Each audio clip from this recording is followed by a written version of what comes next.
Imagine walking through a dense forest, surrounded by towering trees that have stood for decades, some even centuries. The light filters softly through the leaves, and a breeze rustles gently above you. The air is cool and still. Everything seems quiet. But what if, beneath your feet, a hidden conversation was taking place? Not a conversation like ours, with words and voices, but a subtle, ancient language spoken in chemicals, roots, and signals. The idea might seem strange. After all, trees don't talk, at least not the way humans do. They don't have mouths or ears or brains. They don't move from place to place, don't form sentences, and don't write books or build cities. But recent scientific research is reshaping how we see the silent giants of the plant kingdom. It turns out, trees do talk. They just do it in ways we're only beginning to understand.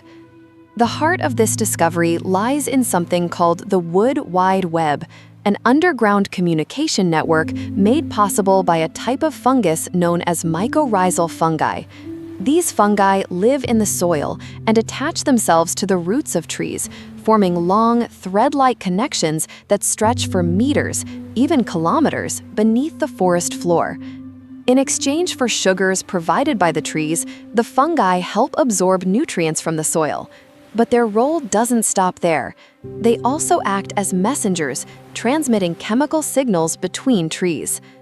This hidden system was brought to global attention by Dr. Suzanne Simard, a forest ecologist from Canada, whose groundbreaking research in the 1990s changed how we view forests.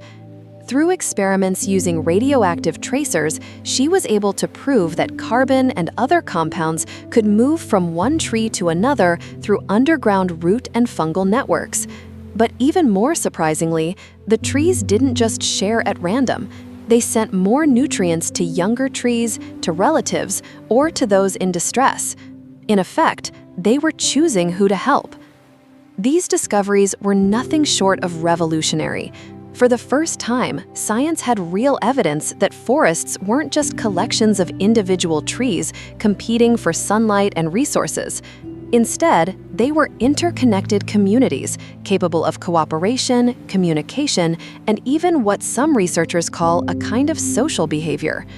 For example, when a tree is attacked by insects, it can release chemical signals into the air or the ground to warn its neighbors.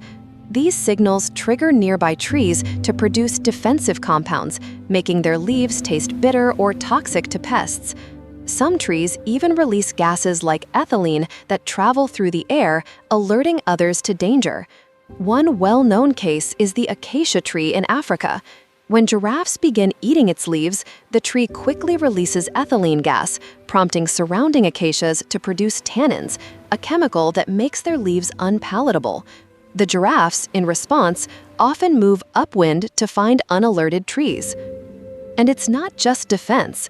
Trees can also share resources through the fungal network.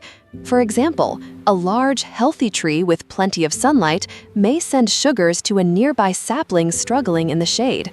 This generosity is most often observed in what researchers call mother trees. These are the oldest and most well-established trees in a forest, connected to dozens, sometimes hundreds of younger trees.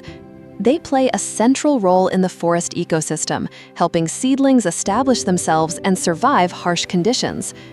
One of the most remarkable aspects of these underground conversations is that they're not limited to a single species. Birch trees and firs, for instance, have been observed exchanging carbon, especially during seasonal changes. In summer, birches growing in sunny spots may help shaded firs. In winter, when birches lose their leaves, the firs return the favor. It's a balanced, cooperative relationship that benefits both parties. But what drives this behavior?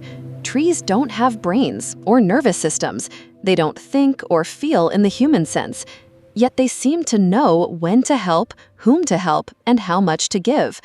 Some scientists argue this is a form of plant intelligence, not based on consciousness, but on complex biochemical signaling that allows plants to respond and adapt to their environment in real time. These signals can even carry memory. a tree that's experienced drought may react more quickly the next time conditions become dry, closing its stomata sooner to conserve water.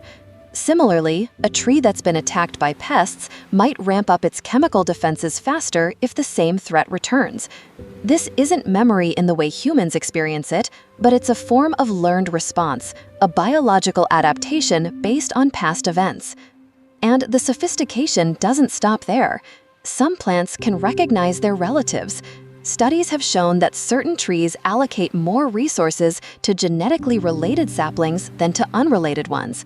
Others have demonstrated that plants grown near family members grow more cooperatively, whereas those near strangers compete more aggressively for resources. This kind of recognition challenges everything we once thought about lower life forms.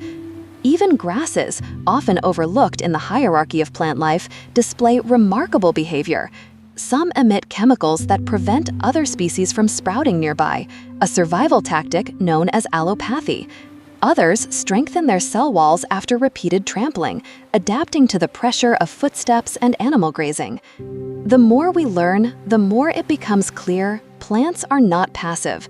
They are active participants in their environment, responding to stimuli, adjusting to challenges, and working together in ways that resemble the dynamics of animal societies. They may not move, but they certainly react. This knowledge forces us to reconsider how we view nature. For centuries, human culture has placed ourselves at the top of the intelligence ladder. We've assumed that movement, language, and consciousness were the benchmarks of complex life. But what if we've just been too limited in how we define communication and intelligence? The forest doesn't need words. Its language is written in chemical signals, electromagnetic pulses, and root contact. It is slow, subtle, and silent, but incredibly effective. In this system, time flows differently. Responses can take minutes, hours, or even days, but the message still gets through. And perhaps that's the most humbling truth of all. Nature doesn't need to shout to be heard. So the next time you walk past a tree, ask yourself, what's happening beneath it? Is it sending nutrients to a nearby sapling? Is it warning its neighbors about an incoming threat? Is it helping its offspring survive the winter? It might be doing all of those things and more.